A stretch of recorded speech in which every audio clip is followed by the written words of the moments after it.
Fala pessoal, sejam bem-vindos a mais uma aula para o melhor curso da certificação CEA. Eu sou o Prof. Renan Duarte e só lembrando vocês, quem quiser ter acesso ao curso completo, com as apostilas em PDF, todos os slides utilizados em aula, mais de 1.100 questões comentadas em vídeo, materiais de resumo direcionados para a revisão e um banco com questões que caem na prova da CEA, cliquem aqui no primeiro link na descrição ou nos comentários fixados para que vocês conheçam o curso completo. No mais, peço para vocês deixarem o like, se inscreverem aqui no canal e desejo a vocês uma excelente aula. Vamos lá, pessoal, Certificado de Operações Estruturadas, o COI.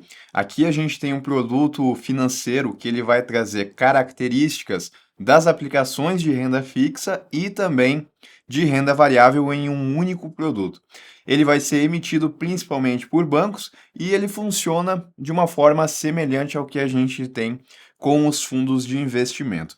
A principal finalidade a gente pode colocar que é de combinar a segurança que a gente tem em aplicações de renda fixa, que são mais conservadoras, com a rentabilidade da renda variável, que tende a ser maior do que a de renda fixa, já que carrega alguns riscos. Então, a ideia aqui do COI é ter o lado bom, dessas duas ferramentas aqui, ter a segurança da renda fixa e ainda trazer o elemento de rentabilidade que a gente tem na renda variável.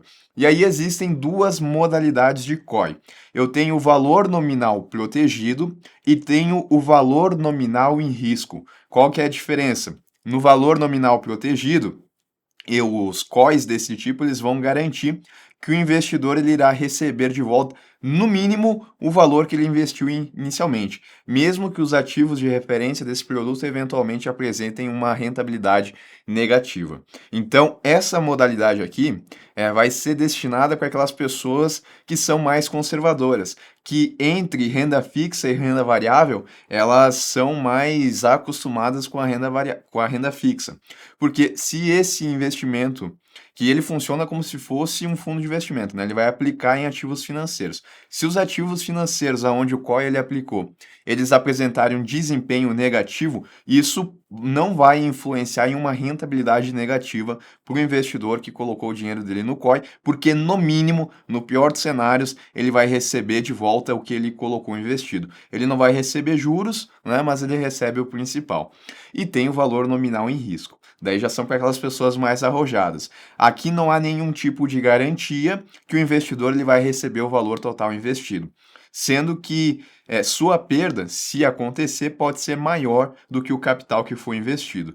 Mas aí, como aqui a gente tem um elemento do risco maior, o potencial de retorno ele também vai ser maior nessa modalidade. Independentemente se é o valor nominal protegido ou se é o valor nominal em risco, a gente tem que saber que o COI ele não conta com a garantia do FGC. Bom, vamos falar de como é que funciona aqui a oferta pública desse tipo de instrumento, Como é que esse instrumento chega para o grande público?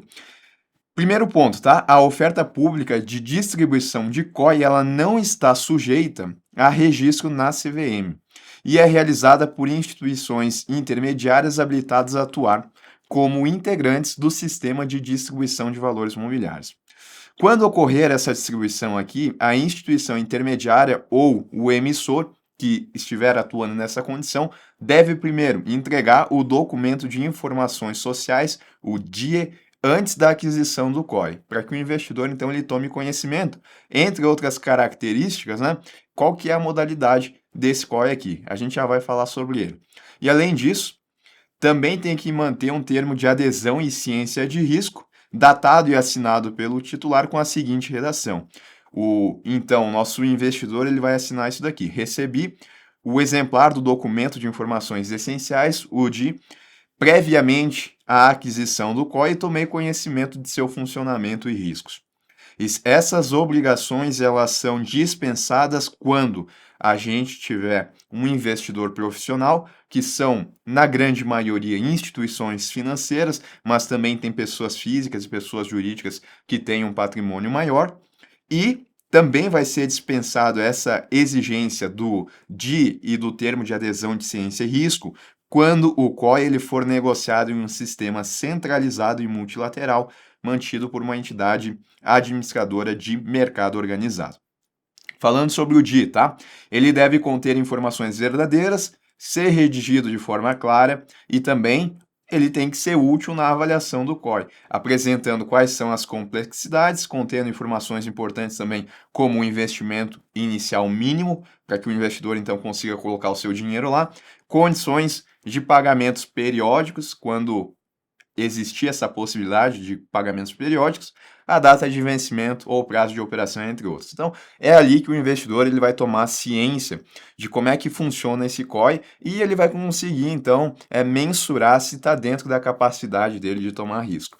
E o material publicitário é aquele que vai trazer, então, a oferta para os investidores, potenciais investidores. Ele também deve ser elaborado de uma forma íntegra e clara, alertando aos riscos de investimento e de que ele não está sujeito a registro na CVM. A gente acabou de ver, né, que a distribuição de COI não precisa desse registro na CVM. Então, no material publicitário tem que alertar isso ao investidor, bem como deixar claro quando se tratar de COI na modalidade de investimento com valor nominal em risco, que dentre as duas modalidades é aquela que não vai trazer a proteção do capital investido. Pode acontecer, né, do investidor de ele ter uma rentabilidade negativa. Caso as informações divulgadas nos materiais publicitários apresentem incorreções ou impropriedades que possam induzir o investidor em erros de avaliação, a CVM ela pode exigir a cessão da divulgação de informação e a veiculação de retificações e esclarecimentos. Apesar de não ter esse registro lá na CVM, se algo estiver em desacordo, a CVM ela pode então exigir a cessão, fazer com que aquela oferta que está sendo destinada ao investidor, ela deixe de ser ofertada, né? Que ela saia. Em relação à tributação, o que a gente tem aqui? Bom, a gente tem a incidência de imposto de renda e também do imposto sobre as operações financeiras. Então, apesar de ser um produto que mescla características de renda fixa e renda variável, a tributação segue o que a gente tem nos demais instrumentos de renda fixa, porque eu tenho o imposto de renda aqui, seguindo a tabela regressiva, e também o IOF, que também segue a tabela regressiva, mas apenas, né, a gente vai ter IOF até o 29º dia depois da aplicação. Lembrando que primeiro a gente calcula IOF, caso seja necessário, né, aplicar o IOF, e depois a gente calcula o imposto de renda de acordo também aí.